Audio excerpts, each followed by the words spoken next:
नमस्कार दोस्तों, मैं हूं विजय विद्रोही। आप मुझसे जुड़ चुके हैं, इसके लिए आप सबका तहे दिल से शुक्रिया। और अगले 8-10 मिनट में आपसे जुड़े रहने की कोशिश करूंगा।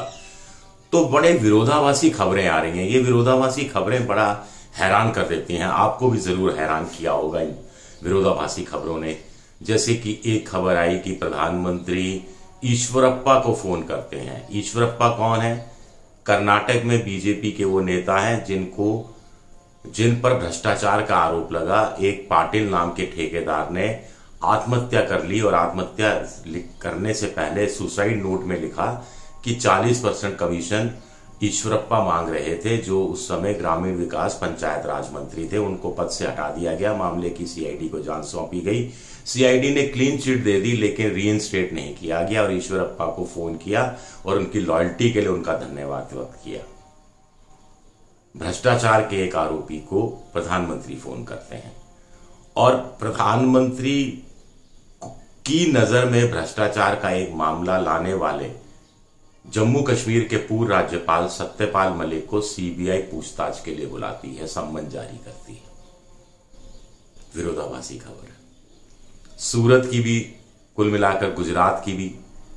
सूरत का जो सेशन कोर्ट है वो मानहानि के मामले में राहुल गांधी की कन्विक्शन पर स्टे की अपील को ठुकरा देता है। और सूरत की एक अन्य अदालत नरोदा गांव में माया कोडनानी, जो पूर्व मंत्री हैं, बाबू बजरंगी और कुछ अन्य नेता लोगों को, करीब 67 कुछ बताए जाते हैं, उनको बाइज्जत बरी कर देता है, जिसमें 11 मुसलमानों की हत्या करने का, जलाने का उन पर सीधा सीधा आरोप लगाया गया था।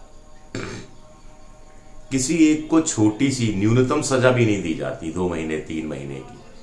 और राहुल गांधी को आपराधिक मामले में, आपराधिक मानहानि के मामले में मैक्सिमम 2 साल की सजा मिलती है, जो 1860 में जब से ये कानून बना था, इक्का दुक्का लोगों को ही मिली है। लेकिन मामला सत्यपाल मलिक का बड़ा विचित्र है। सीबीआई सम्मन जारी करती है कि आपने जो आरोप लगाए हैं उसके बारे में सफाई आपसे लेनी है, आपसे कुछ पूछताछ करनी है। ये मामला 2018 का है। एक था कि जम्मू कश्मीर के जो सरकारी कर्मचारी हैं उनको मेडिकल इंश्योरेंस देने का, जिसमें प्राइवेट कंपनी रिलायंस की हिस्सेदारी का, और दूसरा एक पन बिजली योजना का। और ये आरोप लगाया गया सत्यपाल मलिक जैसी शख्सियत ने करीब 300 करोड़ की रिश्वत का पेशकश थी। 150 करोड़ एक मामले में, 150 करोड़ एक मामले में। और आरएसएस से जुड़े हुए एक नेता का नाम लिया गया और प्रधानमंत्री को इस बात की जानकारी दी गई। तो सीबीआई को क्या करना चाहिए था? जीरो टॉलरेंस है। सीबीआई अच्छा काम कर रही है, सीबीआई को पूछताछ करनी चाहिए, बिल्कुल करनी चाहिए। लेकिन विजल ब्लोअर को इस तरह से सम्मन जारी करना, ये क्या कहलाता है? चलिए, विजल ब्लोअर को सम्मन जारी कर दिया, लेकिन विजल ब्लोअर के साथ साथ जिस पर आरोप लगाया गया है आरएसएस से जुड़े नेता पर, क्या उसको सम्मन जारी किया गया? क्या प्रधानमंत्री कार्यालय को भी एक नोट भेजा गया कि क्या क्या जानकारी दी गई थी? नहीं। तो एक तरफा क्यों? फिर दिल्ली के अंदर खाप पंचायतें सत्यपाल मलिक के समर्थन में आती हैं। वहां खाना पीना का दौर चल रहा होता है या खाना बन रहा होता है। दिल्ली पुलिस पहुंच जाती है कि इजाजत नहीं ली और कुछ लोगों को हिरासत में लेती है, कुछ लोगों को हिरासत में लेकर मोटे तौर पर कहीं इधर जाकर वही उधर जाकर छोड़ दिया जाता है। तो ये क्या चल रहा है? मीडिया रिपोर्ट नहीं करता है। मीडिया की खामोशी भी अपने आप में यहाँ एक बड़े सवाल पैदा करती है। सत्यपाल मलिक ने 3 चीजें कही थी, जिसमें से 2 भ्रष्टाचार से जुड़ी हुई थी। एक का तो मैंने आपको जिक्र कर दिया। दूसरा, उन्होंने कहा कि जब उनको गोवा का राज्यपाल बनाया था तब उन्होंने प्रधानमंत्री से 1 नहीं 2 नहीं कई बार कहा था कि आपका ये मुख्यमंत्री है, ये पैसा खा रहा है, और उन्होंने इग्नोर कर दिया था। तो सत्यपाल मलिक का कहना था कि प्रधानमंत्री भ्रष्टाचार को लेकर परहेज वाली बात उन्होंने कही थी। और तीसरा, उन्होंने भ्रष्टाचार से ही जुड़ी हुई एक और बात कही थी, भ्रष्टाचार से ज्यादा सरकारी नाकामी को लेकर कि पुलवामा में जो सीआरपीएफ का मूवमेंट हो रहा था उसके लिए उन्होंने 5 हवाई जहाज देने की बात कही थी, जिसे उस समय गृह मंत्री ने, राजनाथ सिंह होते थे, ठुकरा दिया था। और पुलवामा में जब हुआ हमला और 40 लोग शहीद हुए, तो सत्यपाल मलिक ने प्रधानमंत्री से कहा, जो उस समय जिम कॉर्बेट में एक फिल्म की शूटिंग कर रहे थे, कि साहब गलती तो हम लोगों की है। तो प्रधानमंत्री ने कहा कि इस पर आप चुप रहिए, ये कुछ और है, आप चुप रहिए इस पर अभी। तो ये भी एक गंभीर सवाल उठा था। तो इन सवालों के जवाब जनता नहीं जानना चाहती। आखिर सत्यपाल मलिक कोई छोटे मोटे आदमी नहीं है, राज्यपाल रहे हैं, बीजेपी से जुड़े रहे हैं, बीजेपी की तरफ से बहुत लंबे समय तक उन्होंने पॉलिटिकल इनिंग खेली है। हालांकि कुछ लोग कह रहे हैं कि वो अब राजनीति, गवर्नरशिप छोड़ने के बाद राजनीति में हाथ पांव आजमा रहे हैं, ठीक है। देश का कोई संविधान ये नहीं कहता कि पूर्व राज्यपाल राजनीति में नहीं उतर सकता। एनडी तिवारी तो राज्यपाल थे आंध्र प्रदेश के, उसके बाद उत्तराखंड के मुख्यमंत्री बने थे। सुशील कुमार शिंदे का भी ऐसा ही उदाहरण हमारे सामने आता है कि वो भी राज्यपाल थे, फिर महाराष्ट्र के मुख्यमंत्री बने थे। तो मोटे तौर पर सत्यपाल मलिक की राजनीतिक महत्वाकांक्षाओं की बात करना जरूरी है, या सत्यपाल मलिक जो आरोप लगा रहे हैं उसकी जांच करना जरूरी है, उसको सीरियसली लेना जरूरी है? आप भी कहेंगे सीरियसली लेना जरूरी है। उन्होंने जो कुछ कहा है, जीरो टॉलरेंस की बात करते रहे हैं, तो जितने भी पक्ष है उन सब से पूछताछ होनी चाहिए। सिर्फ एक पक्ष से क्यों? विसल ब्लोअर से क्यों? क्या जिनका नाम उन्होंने लिया, मुझे नहीं मालूम इस बात में कितनी सच्चाई है या नहीं, राम माधव का नाम उन्होंने लिया कि वो सुबह सुबह उनके घर 7 बजे पहुंच गए थे और प्रधानमंत्री की जानकारी में ये बातें ला दी गई थी। तो क्या प्रधानमंत्री कार्यालय से पूछताछ नहीं होनी चाहिए?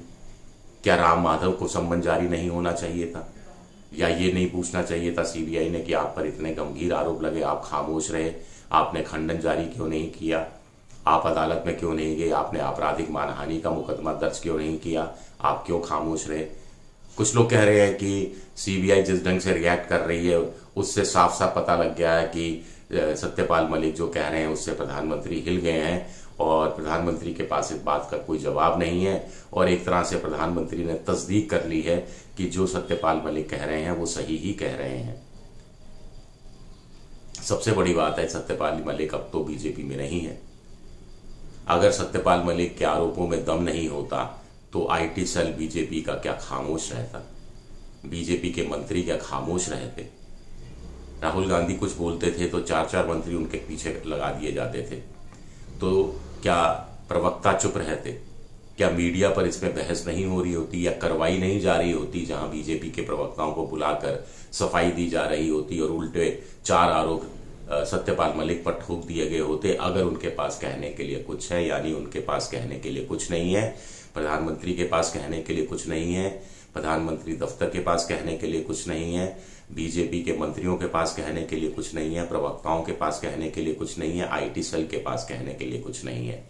और सत्यपाल मलिक यूं डरने वाले नेता भी नहीं है। उन्होंने तो साफ ही कह दिया था मेरी इतनी उम्र हो गई, मेरा कोई क्या बिगाड़ लेगा।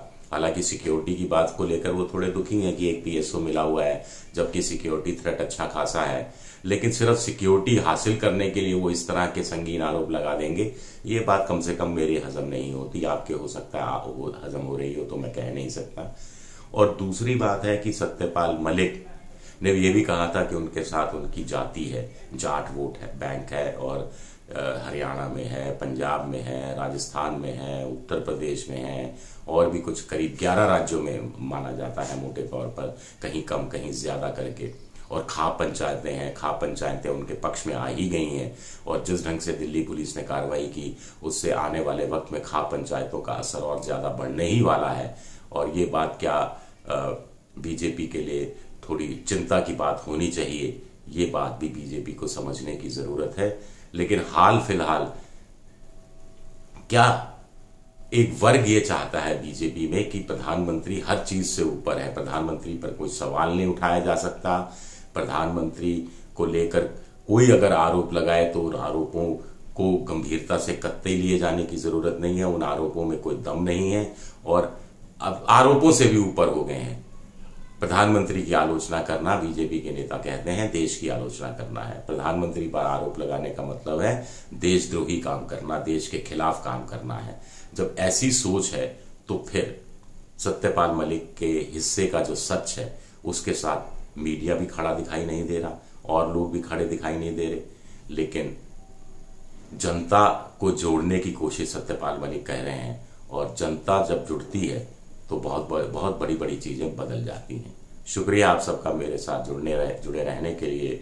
मेरा ये वीडियो अच्छा लगे तो सब्सक्राइब कीजिए, शेयर कीजिए, लाइक कीजिए और घंटी जैसी आकृति बेल आइकन दबा दीजिए, ताकि नया वीडियो आया तो आपको तत्काल जानकारी मिल जाए।